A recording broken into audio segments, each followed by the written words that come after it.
경미한 후미추돌 사고 발생 시 가해자의 대처 요령에 대하여 설명드리겠습니다. 경미한 교통사고는 사고 순간에는 별다른 증상이 없어 보이더라도 시간이 지나면서 목, 허리 통증이 발생할 수 있습니다. 그러나 사고 충격이 매우 경미한데도 사고 직후 바로 목을 잡고 나오거나 과도한 통증을 주장하는 경우 합리적 의심이 들 수밖에 없습니다.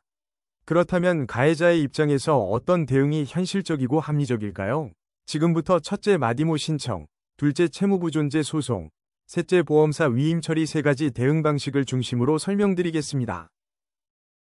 마디모란 무엇인가? 국립과학수사연구원의 인체충돌 해석 시뮬레이션 프로그램으로 블랙박스 영상, 차량 파손 사진, 사고 정황 자료 등을 분석해 해당 충격이 사람의 신체에 상해를 유발할 수 있었는지를 과학적으로 판단해주는 제도입니다. 즉, 허위 과장 진단 여부를 가려낼 때 중요한 근거 자료가 됩니다. 경찰청 회신 기준에 따르면 다음과 같은 사고는 상식적으로 인명피해가 발생했다고 보기 어려운 사고로 분류됩니다. 차가 정지 중 출발하거나 후진 중 살짝 추돌한 사고, 스치듯 접촉해 스크래치만 발생한 사고, 사이드미러가 경미하게 부딪힌 사고, 사고 발생 후 며칠이나 지나 신고한 사고, 일반 상식상 인명피해를 인정하기 어려운 모든 사고가 신청 가능한 사고입니다. 마디모 접수 조건은 블랙박스 영상이 필수입니다. 반드시 경찰서에 사고 접수가 되어 있어야 진행이 됩니다. 대인 접수를 아직 하지 않았다면 경찰서에 사고 접수를 하고 마디모 신청을 하면 됩니다.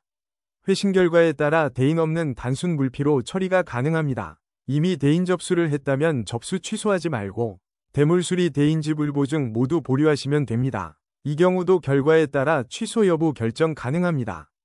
마디모 결과가 상해 없음일 경우 이는 절대적 증거가 아니라 그럴 개연성이 낮다는 판단일 뿐입니다. 따라서 분쟁이 계속되면 결국 법적 다툼으로 이어질 가능성이 있습니다.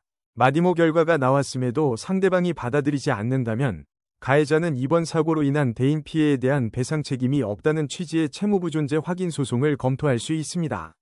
그러나 현실적 고려가 필요합니다. 변호사 선임 비용 발생, 소송 기간 장기화, 승소를 장담할 수 없음, 가해자 측은 시간 비용을 상당히 부담하게 됨, 즉, 이 방법은 끝까지 다투고자 할 때 선택하는 최후의 단계입니다. 많은 실무자들이 추천하는 방식입니다. 보험료는 일정 수준의 금액을 지불하면 사고 발생 시 편익을 제공받는 목적으로 가입하는 것입니다. 특히 신체 손상의 경계는 명확히 구분되지 않는 경우가 많기 때문에 가입자가 직접 해결하려고 하면 오히려 더 복잡해지는 경우가 많습니다. 사고 접수 시 해야 할 일은 사고 상황 및 관련 자료인 블랙박스, 차량 사진 등을 제출하면서 과잉치료, 과잉수리를 못하도록 보험사 담당자에게 요청하시면 됩니다. 이 방법은 보험료 일부 할증을 감수하는 대신 시간, 비용, 스트레스 절감, 분쟁 소지 최소화라는 장점이 있습니다.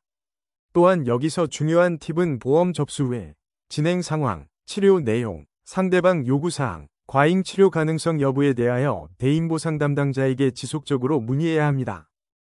보험금 한 푼도 놓치지 않는 손해사정사의 선택이 중요합니다.